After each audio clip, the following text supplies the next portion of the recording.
Hello friends, welcome to EduTap and also welcome to the series that we have started for IBPS AFO Agriculture, that is mains exam. And this is lecture 13 in that series, and today we are going to do few important MCQs on types of soils, which is one of the important chapters or one of the important topics for IBPS AFO mains exam.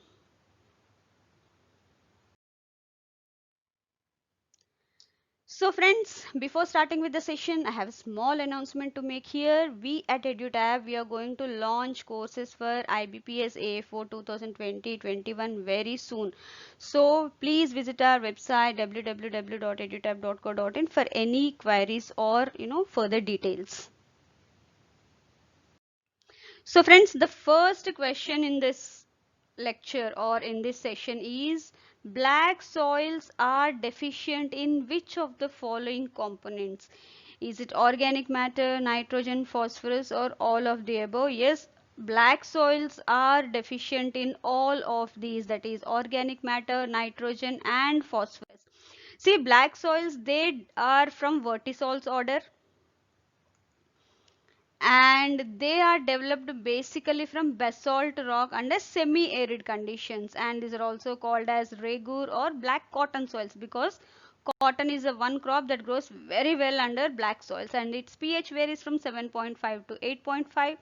And the black color, that is the name given to it black, this is because of the clay humus complex and also titaniferous magnetite minerals which impart that black color to these black soils. And cation exchange capacity for these black soils are 35 to 50 MEq per 100 grams of soils, and this black soil generally they swell on wetting and shrink on drying, because of which cracks are formed when it dries. And these black soils are rich in lime, iron, magnesium, calcium carbonate and potash. So friends, next comes is exchangeable sodium percentage, that is ESP of alkali soils is how much.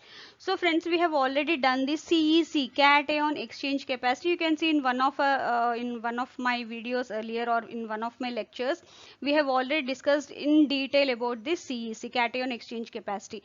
Now what is this ESP? ESP is nothing but the percentage of sodium cation as a percentage of total cation exchange capacity, that forms the ESP. And ESP of alkaline soils is greater than 15. As you can see here, ESP is exchangeable sodium, that is milliequivalents per gram per 100 grams by, as I have told you, it's a percentage of cation exchange capacity since it is in percentage into 100. So ESP of saline soils is less than 15%, alkaline soils is less than 15%, but saline alkali soils it's greater than 50%. And these are the other parameters like pH and EC, electrical conductivity.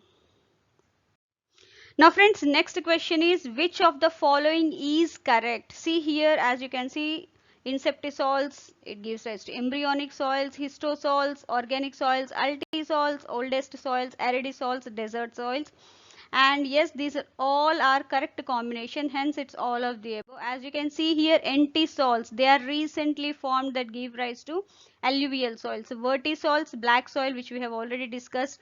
Oxysoils, these are oxide, they are rich in oxides and highly weathered soils.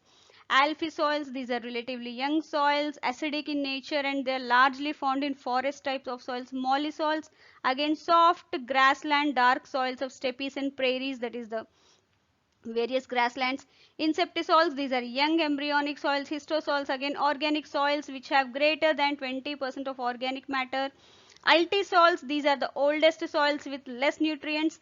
Aridisols, these are the desert soils. And endisols, these are the soils that are developed due to volcanic eruption. So based on the various soil orders, these are the various features. So friends, next question is red color in red soil is due to the presence of which of these following elements? And here the correct answer is iron oxide or ferric oxide. This is the element because of which it imparts red color to red soils, and these red soils, these are formed from ancient crystalline and metamorphic rocks, and the parent material of red soil is mostly granite. It is light texture, texture is very light and the structure is porous, and pH is in the range of 6 to 7.5. And these red soils, they are particularly deficient in nitrogen, phosphorus, potassium and organic matter. So farmer whoever, based on the type of soil, the farmer needs to take care what to add and what not to add. So friends, next comes is pH of laterite soils. See, the pH of laterite soils is 5 to 6. That is little bit acidic in nature, and these are associated with these laterite soils. They are associated with undulated topography and where relatively high annual rainfall is received. And these are specifically rich in iron but deficient in nitrogen, phosphorus, potassium, calcium, zinc, boron and lime, which needs to be added as per the requirement and as per the type of crop that is raised in that particular area where these soils are present. So friends, next comes is the answer of the day. And here the question I had asked in my previous lecture, it was partial root drying. This is one of the latest irrigation techniques that is being followed, and this is most suitably carried out in which types of irrigation methods. See, partial root drying is nothing but uh, providing irrigation in such a way that only one side of the plant roots, they are wet and the other side are dry, and alternatively the watering is being done. As you can see here, this type of irrigation is being followed in drip irrigation as well as furrow irrigation methods. As you can see here, drip irrigation, see, these are the dry roots. Since water is being provided only through these drips, so as you can see here, the emitters, they are providing water only to one side of the plant. So here one side of the plant roots are wet, the other side are dry, and after a certain period, now this particular water provision, this will be switched off, and water would be provided through these emitters to the other sides of the same plant. As you can see here, now this water is not being provided, irrigation water, so these roots are dry, and here since water is being provided, these are wet roots. So alternatively, water is being the irrigation water is being provided to the plants. Similarly, in this furrow irrigation, as you can see, one furrow is being irrigated, the other is left dry. After a certain period of 7 to 15 days, now this furrow will not be irrigated and this furrow will be irrigated with water. So this is partial root drying, which is being followed in generally in grapes. And because of this, the shock or the the stress that is being created, that is very useful for the plants to flower, and the more the flowering, more the fruits. This is what that is happening in grapes. So friends, question of the day, the most awaited section again. Which clay mineral is abundant in black soils that is responsible for its self-ploughing nature or cracks developing in them? So this is the question of the day. I'm expecting answers from you guys.